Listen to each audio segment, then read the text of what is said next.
अपनी मंगलमय शुभकामनाएं देता हूं। आज देवी स्वरूपा कन्या पूजन का कार्यक्रम अभी संपन्न हुआ है। मेरा सौभाग्य है कि मुझे इस कार्यक्रम को यहाँ पर संपन्न करने का अवसर प्राप्त हुआ है।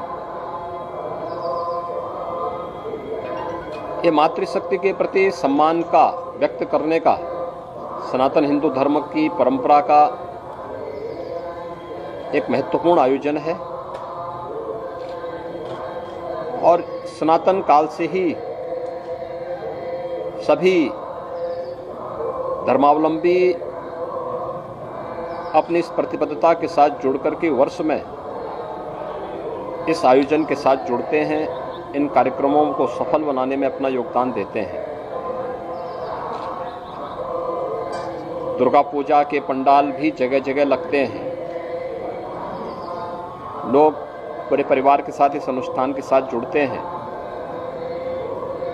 और अभी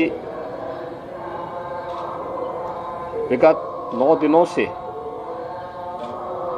पूजन का जो कार्यक्रम दुर्गा सप्तशती के पाठ के साथ ही प्रारंभ हुए थे, आज कुमारी कन्याओं की पूजन के साथ जगत जननी मां भगवती दुर्गा स्वरूपा कुमारी कन्याओं के पूजन का एक कार्यक्रम इसके साथ ही अभी संपन्न हुआ है।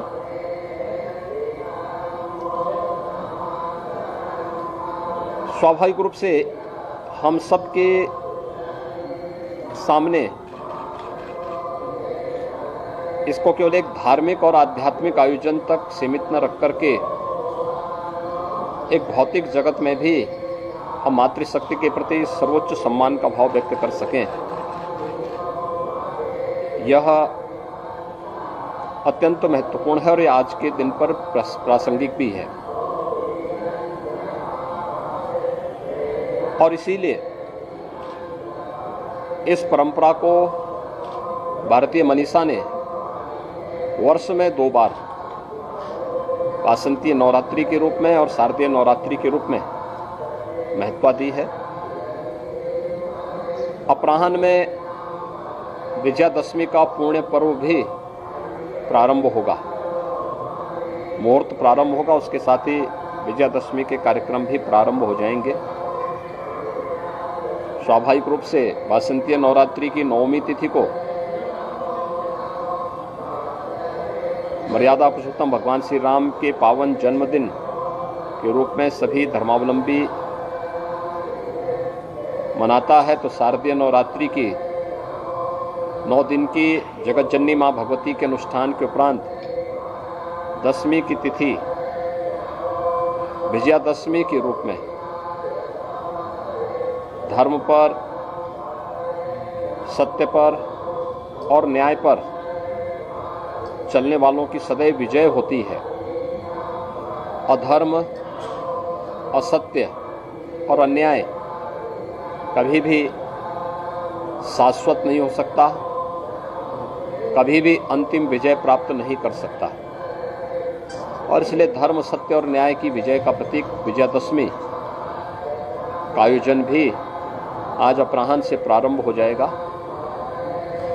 और कल तक इसका मुहूर्त होगा। मैं इस अवसर पर प्रदेशवासियों को शारदीय नवरात्रि के साथ ही विजयादशमी की भी हृदय से बधाई देता हूं, अपनी शुभकामनाएं देता हूं। मेरी अपील होगी पूरे प्रदेशवासियों से कि पर्व और त्यौहार विगत 2.5 वर्ष से कोरोना जैसी महामारी के बाद उन्हें सामूहिक रूप से इस आयोजन के साथ जुड़ने का अवसर प्राप्त हो रहा है। यद्यपि जगत जननी मां भगवती की बड़ी कृपा थी कि दोनों बार पर्व और त्यौहार में किसी भी प्रकार की विघ्न बाधा नहीं थी। आयोजन थोड़ा बहुत कोरोना प्रोटोकॉल का पालन करते हुए संपन्न हुए थे। इस बार इस सदी की सबसे बड़ी महामारी से काफ़ी हद तक उसे नियंत्रित किया जा चुका है और पूजा पंडालों में, मंदिरों में काफ़ी भीड़ भाड़ है। मेरी सबसे अपील होगी कि